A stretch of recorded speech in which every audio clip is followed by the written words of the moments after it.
अस्सलाम वालेकुम नाजरीन। गैर मुल्की कोचेस हमारे नए चेयरमैन पीसीबी चाहते हैं कि पाकिस्तान टीम के फॉरेन कोचेस हों और इस हवाले से मुतअद्दिद कोचेस के साथ राब्ते किए। पिछले दिनों भी शेन वॉटसन का बड़ा नाम चल रहा था कि पीसीबी ने उनके साथ राब्ते कर लिए हैं। फाइनल हो गया, इवन यहां तक 4 करोड़ की रकम दी जाएगी, लेकिन सब कुछ खत्म हो गया। शेन वॉटसन ने इनकार किया, वो भी वापस जा चुके हैं। अब पीसीबी क्या चाह रहा है?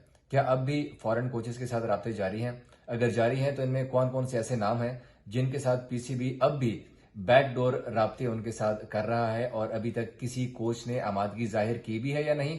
और इतना मसला क्यों पेश आ रहा है पीसीबी को? हालांकि पाकिस्तान क्रिकेट टीम दुनिया की बहुत बड़ी टीम है, जिनकी कोचिंग करना तो हर किसी की ख्वाहिश होनी चाहिए। तो अब इशू ऐसा क्या है कि फॉरेन कोचेस जो हैं वो पाकिस्तान क्रिकेट टीम की कोचिंग से नहीं करना चाहते, या कहते हैं ना कि इनकार करना चाहते हैं, पीछे हट रहे हैं, हामी नहीं भर रहे हैं। ऐसी क्या रीजन है? हालांकि जो नए चेयरमैन आए हैं उन्होंने कहा कि भाई क्रिकेट सबसे पहले हमारी प्रायोरिटी होनी चाहिए। उनको ठीक करने के लिए हमें जितने मर्जी पैसा खर्च करना पड़े हम खर्च करने को तैयार हैं। मतलब जो कोचेज हैं उनके लिए पैसे का भी इशू नहीं है, पीसीबी उनको अच्छी खासी हैंडसम अमाउंट भी देने को तैयार है। तो फिर क्या वजह है कि वो नहीं आ रहे?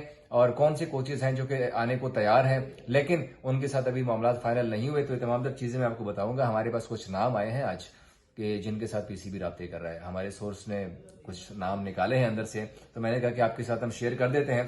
तो नाम शेयर करने से पहले मैं आपको थोड़ा सा बैकग्राउंड थोड़ा सा बता दूं मैं कि आना क्यों नहीं चाह रहे गैर मुल्की कोचेस। जैसे शेन वॉटसन ने इनकार किया है। अभी आपको पता है कि मिकी आर्थर हमारे हेड कोच थे, टीम डायरेक्टर थे, उनके साथ ग्रैंड ब्रैडमैन भी थे, और जो कोचेस हमने हायर किए हुए थे फॉरन, उनके साथ हमने क्या किया था, उनको जिस तरह से पीसीबी ने निकाला, जिस तरह से उनके कॉन्ट्रैक्ट खत्म किए गए, यही वो वजह है कि अब जो नए फॉरेन कोचेस हैं जिनके साथ अब पीसीबी राब्ता कर रहा है वो आने को तैयार नहीं है।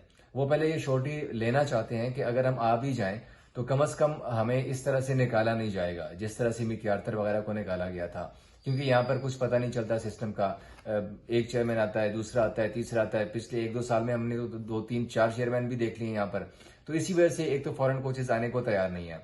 अब जिनके साथ पीसीबी राब्ता कर रहा है उनमें कुछ बहुत बड़े बड़े नाम हैं। अब नाम मैं आपको थोड़े से बता दूं कि शेन वॉटसन का नाम तो आप माइनस कर देना, वो तो अब नहीं आएंगे किसी सूरत।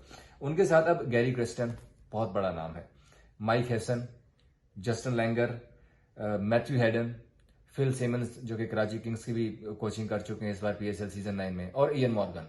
अब ये कुछ ऐसे नाम हमें पता चला है, फाइनल नहीं है, मैं पहले बता रहा हूं ये फाइनल नहीं है, लेकिन हमें पता चला कि इन तमाम तर बंदों के साथ पीसीबी अब राब्ता कर रहा है, राब्ते में है बल्कि, और उम्मीद है कि एक हफ्ते के अंदर अंदर ये नाम इनमें से कोई एक आध नाम फाइनल भी हो जाएगा।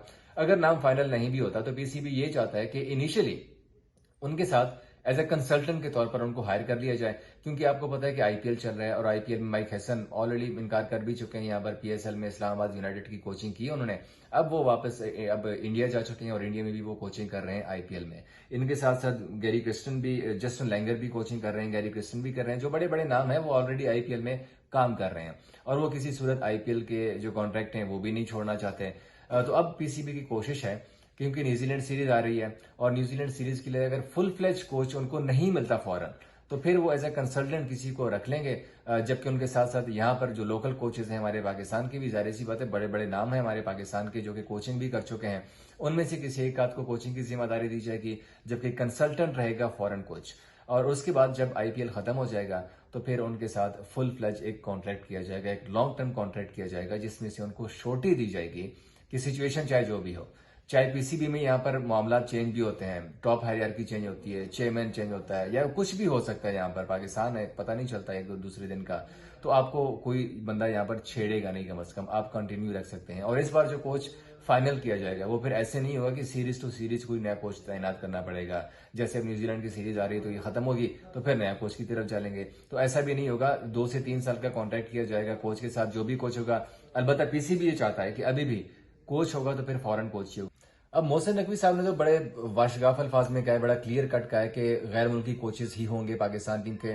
लेकिन यहाँ पर एक और भी इशू है थोड़ा सा, क्योंकि पीसीबी में जो लोग राब्ते कर रहे हैं उनमें पीसीबी के सीईओ सलमान नसीर भी हैं और डायरेक्टर इंटरनेशनल क्रिकेट उस्मान वाला साहब, वो इन कोचेस की जिम्मेदारी का वो जो है ना वो बोझ है वो उठाए हुए हैं और वो राब्ते कर रहे हैं उनके साथ, फॉरेन कोचेस के साथ। माइक हैसन ने भी इनकार कर लिया, शेन वॉटसन ने भी इनकार कर लिया है। अब यहां पर इनकार करने की वजूहत तो मैंने आपको बता दी है, लेकिन इनकार करने के साथ साथ ये भी वजह है कि आप देखें ये 2 ऐसे नाम बताए मैंने आपको जो कि क्रिकेटर्स नहीं है, जो कि क्रिकेट को मतलब वो क्रिकेटर्स के साथ रिलेशन नहीं है। अब वहाब रियाज का नो डाउट उनके साथ नाम शामिल है, गैर मुल्की कोचेस के साथ राब्ते में किरदार है उनका, लेकिन चूंकि सलमान नसीर सीईओ हैं पीसीबी के, उनके बहुत बड़ा इन्फ्लुएंस है पीसीबी में, उस्मान वाला का भी है। वो पीएसएल में इतने बड़े बड़े नाम नहीं है यहाँ पर हमारे पास। जब पीएसएल आपने देखा आपके सामने था, दुनिया के जो ऑस्ट्रेलिया के बड़े बड़े नाम थे वो नहीं आ सके, इंग्लैंड के बड़े बड़े जो क्रिकेटर्स हैं वो नहीं आ सके, तो वो गैर मुल्की कोचेस को कैसे लेके आएंगे? जबकि वॉटसन आपको ऑलरेडी इनकार कर चुके हैं, माइक हेसन आपको इनकार कर चुके हैं।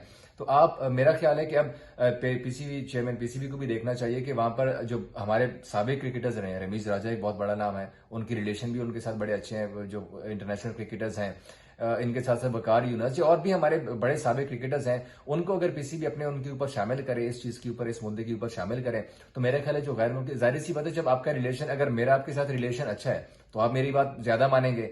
यही वो चीज है कि अगर ये लोग इस यहां पर आएंगे, उनके साथ बात करने के लिए राजी हो जाएंगे, तो फिर जो गैर मुल्की कोचेज हैं वो भी मेरा ख्याल है फिर पाकिस्तान क्रिकेट बोर्ड के साथ जो है वो कोचिंग के लिए वो आमादा हो सकते हैं। उसकी रीजन ये होती है कि उनके पर्सनल जो रिलेशन है वो यहाँ पर उनको लाने चाहिए। पीसीबी को हमारे जो साबिक क्रिकेटर्स हैं उनको इस चीज में मुलविस करना चाहिए, ना कि उस्मान वाला या सलमान नसीर जिनको राब्ती है उनके, मैं कहता हूँ ना कि उनकी अपनी पॉलिसी इतनी कोई फेल किस्म की रही है, मैं मुनासिब वर्ड यूज करूंगा यहाँ पे फेल किस्म का, क्योंकि हमें पीएसएल में बड़ी तनकीद हुई कि इस बार बड़े बड़े नाम नजर नहीं आए क्रिकेटिंग के, जो दुनिया के पैट कमिंस अगर आते तो यहाँ पर कितना बड़ा इन्फ्लुएंस होता है, या मिचेल स्टार्क आते हैं, इस तरह के जो बड़े बड़े नाम हैं इंग्लैंड के जो क्रिकेटर्स हैं वो भी आते हैं। लेकिन पीएसएल में अफसोस से मुझे कहना पड़ रहा है कि इतने बड़े बड़े नाम नहीं है, अभी भी आपके फॉरेन कोचेस तैयार नहीं है यहाँ पर आने के लिए।